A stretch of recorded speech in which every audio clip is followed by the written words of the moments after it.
은혜와 진리 장로교회 교우 여러분, 이번 한 주간도 하나님께서 여러분의 삶 가운데 풍성한 은혜로 함께 하시기를 주님의 이름으로 축원합니다.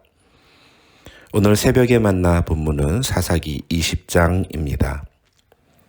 사사기 19장부터 21장에는 한 레위인에게 일어난 비극적인 스토리가 등장합니다. 19장부터 21장에 등장하는 이야기는 레위인 한 사람이 자기 소견에 옳은 대로 행동한 결과 이스라엘 민족 전체의 정체성과 공동체성이 붕괴될 위기에 처하는 상황을 보여줍니다. 개인의 영적인 상태가 단순히 개인 차원의 문제가 아니라 공동체 전체에 영향을 미치는 중요한 문제라는 것이 이 본문의 메시지입니다. 이 레위인에게는 첩이 있었는데 이 첩이 어느 날 행음을 하고 자기 집으로 도망을 칩니다. 레위인은 그런 첩을 용서하고 다시 집으로 데려오기로 결심합니다. 그런데 집으로 돌아오던 도중에 날이 저물어 기브아라 하는 곳에 하룻밤을 지내게 됩니다. 문제는 그날 밤 기브아의 불량배들이 그 레위인의 첩을 강간하고 죽이는 일이 벌어진 것입니다. 첩을 잃은 레위인은 이 사건을 온 이스라엘 사람들에게 알리기로 결심합니다. 그래서 죽은 첩의 시체를 12조각으로 잘라 그것을 이스라엘 민족 전체에 보냅니다. 여기까지가 19장의 내용입니다. 이제 오늘 본문 20장 1절부터 11절까지를 함께 읽겠습니다. 이에 모든 이스라엘 자손이 단에서부터 브레세베까지와 길르앗 땅에서 나와서 그 회중이 일제히 미스바에서 여호와 앞에 모였으니 온 백성의 어른 곧 이스라엘 모든 지파의 어른들은 하나님 백성의 총회에 섰고 칼을 빼는 보병은 40만 명이었으며 이스라엘 자손이 미스바에 올라간 것을 베냐민 자손이 들었더라. 이스라엘 자손이 이르되 이 악한 일이 어떻게 일어났는지 우리에게 말하라 하니 레위 사람 곧 죽임을 당한 여인의 남편이 대답하여 이르되 내가 내 첩과 더불어 베냐민에 속한 기브아에 유숙하러 갔더니 기브아 사람들이 나를 치러 일어나서 밤에 내가 묵고 있던 집을 에워싸고 나를 죽이려고 하고 내 첩을 욕보여 그를 죽게 한지라. 내가 내 첩의 시체를 거두어 쪼개서 이스라엘 기업의 온 땅에 보냈나니 이는 그들이 이스라엘 중에서 음행과 망령한 일을 행하였기 때문이라. 이스라엘 자손들아 너희가 다 여기 있은즉 너희의 의견과 방책을 낼지니라 하니라. 모든 백성이 일제히 일어나 이르되 우리가 한 사람도 자기 장막으로 돌아가지 말며 한 사람도 자기 집으로 들어가지 말고 우리가 이제 기브아 사람에게 이렇게 행하리니 곧 제비를 뽑아서 그들을 치되 우리가 이스라엘 모든 지파 중에서 100명에 10명, 1000명에 100명, 10,000명에 1000명을 뽑아서 그 백성을 위하여 양식을 준비하고 그들에게 베냐민의 기브아에 가서 그 무리가 이스라엘 중에서 망령된 일을 행한 대로 징계하게 하리라 하니라. 이와 같이 이스라엘 모든 사람이 하나같이 합심하여 그 성읍을 치려고 모였더라.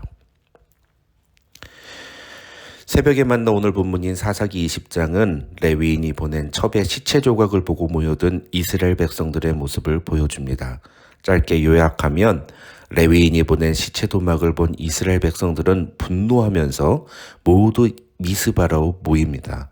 본문에 따르면 이스라엘 백성들 중 남자만 40만 명이 모였습니다. 어마어마한 인원입니다. 그들은 베냐민 지파에게로 몰려가 기브아 사람들을 내놓으라고 요구합니다. 그러나 베냐민 지파가 그들의 요구를 거절하면서 결국 이스라엘 민족 가운데 동족 상잔의 비극이 벌어집니다. 결론만 말씀드리면 베냐민 지파에서 20세 이상으로 전쟁에 참가한 26,700명 중에 25,000명이 죽임을 당합니다. 이 상황을 사사기 기자는 42절에서 진멸이라는 단어로 표현합니다. 또 21장에서는 이스라엘 민족이 스스로 한 지파가 없어지게 되었다고 고백하기도 합니다. 오늘 본문을 통해 사사기 기자가 이야기하려는 것은 한 사람의 레위인이 이스라엘 민족 전체에 끼친 영향이 어느 정도였는지를 보여주는 것입니다. 그 결과는 한 지파가 거의 없어질 정도로 위기에 처해진 것입니다. 도대체 이 엄청난 비극의 첫 출발이 무엇에서부터 비롯되었는지 사사기 기자가 분명하게 이야기하고 있는 것은 하나님을 위해서 살아야 할 레위 사람 한 명의 타락에서부터 이 일이 시작되었다는 것입니다. 서두에도 말씀드렸지만 한 개인의 영적 타락과 도덕적 타락이 단순히 개인의 문제가 아닌 공동체 전체에 악영향을 끼치는 모습을 보여주는 것입니다. 오늘 본문의 내용과 같은 의미를 가진 사건이 여호수아 시대에 또 있었습니다. 바로 아간의 이야기입니다. 하나님께서는 이스라엘 백성들이 여리고성을 칠 때 그 성에 있는 것 중에 아무것도 전리품으로 취하지 말라고 말씀하셨습니다. 왜냐하면 여리고성은 하나님께 바쳐진 성읍이었기 때문입니다.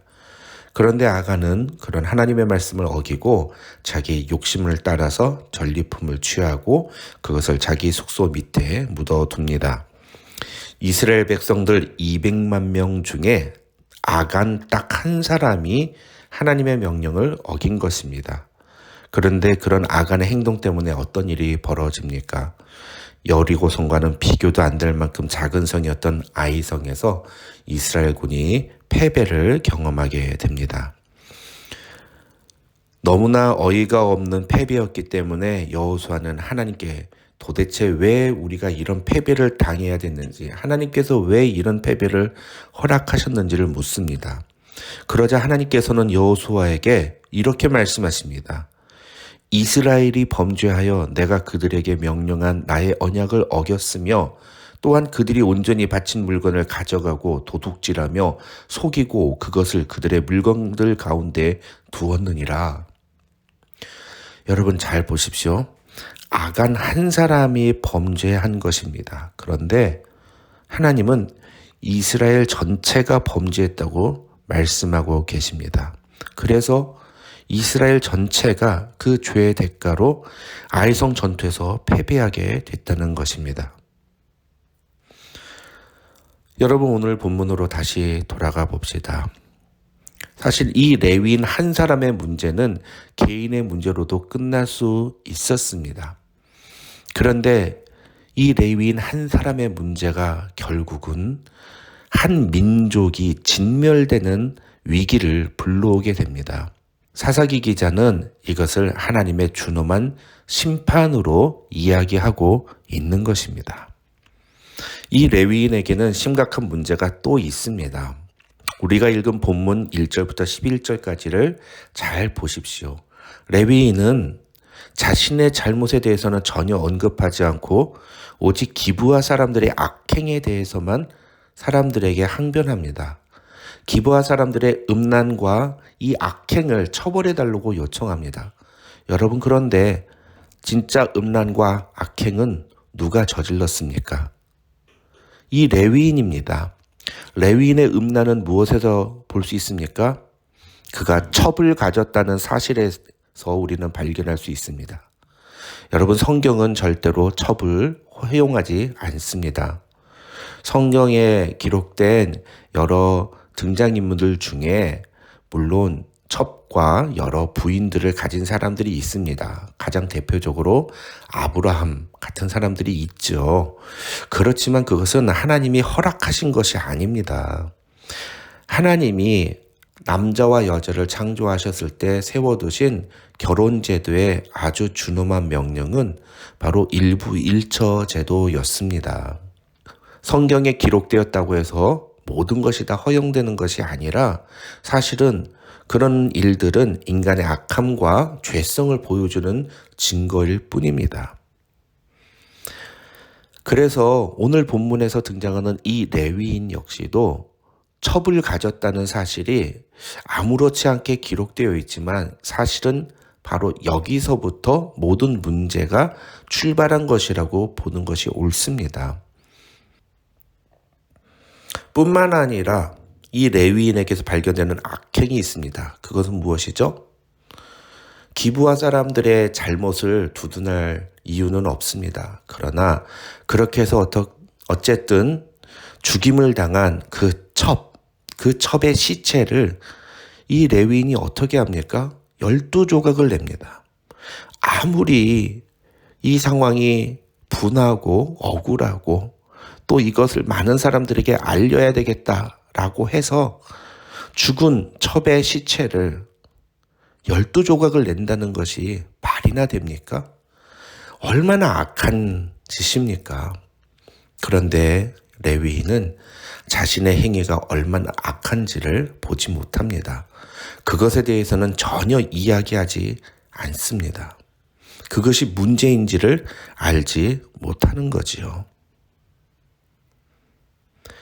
오늘 본문에 기록된 사건의 출발은 레위인이 첩을 가진 성적 타락에서부터 시작됐습니다.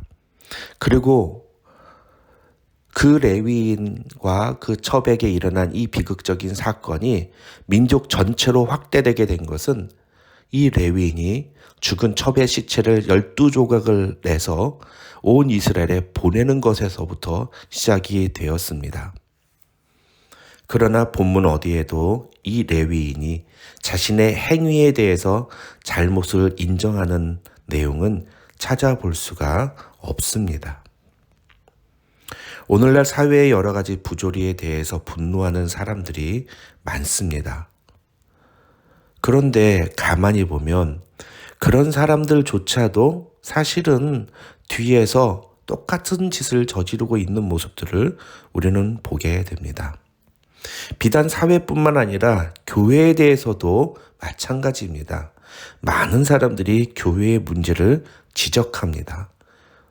그런데 사실상 그렇게 교회의 문제를 지적하는 사람들의 개인적인 신앙의 모습이나 삶을 들여다보면 그들의 삶의 모습도 자신들이 비판하고 문제를 지적하는 그 교회의 문제와 별반 다르지 않은 것을 보게 됩니다. 오늘날 교회들이 이렇게 문제가 많고 심각한 상황에 놓이게 된 이유가 무엇 때문일까요? 그것이 과연 다른 사람들만의 문제일까요? 저는 오늘 본문을 통해서 우리가 적용해야 하는 부분이 바로 이것이라고 생각합니다. 나 한 사람의 영적인 상태가 공동체 전체에 큰 영향을 미칠 수 있다는 사실입니다. 물론 잘못된 일을 지적하는 것은 반드시 필요합니다. 그러나 그러기 전에 우리는 우리 자신의 모습부터 돌아볼 줄 알아야 합니다. 또 이 말씀이 주는 매우 중요한 메시지 중에 하나는 역으로 나 한 사람이 영적으로 바로 서는 일이 얼마나 중요한가 하는 것입니다. 이사야서 60장 22절에서 하나님은 그 작은 자가 천명을 이루겠고 그 약한 자가 강국을 이룰 것이라고 말씀하십니다. 이것이 하나님의 비전입니다. 하나님의 뜻을 위해 일어난 한 사람을 통해서 하나님은 놀라운 일을 시작하시는 것입니다. 그래서 나 한 사람이 중요합니다. 여러분 한 사람 한 사람이 하나님 앞에서 바라서는 것이 정말로 중요한 일입니다. 내가 영적으로 바로 서면 우리 공동체가 바로 서기 시작합니다. 내가 건강한 그리스도인이 되면 교회가 건강한 교회가 됩니다. 오늘 본문을 통해서 우리가 반드시 잊지 말아야 될 사실이 이것입니다. 나 개인의 영적인 상태가 공동체 전체에 큰 영향을 미친다는 사실을 우리는 기억해야 됩니다.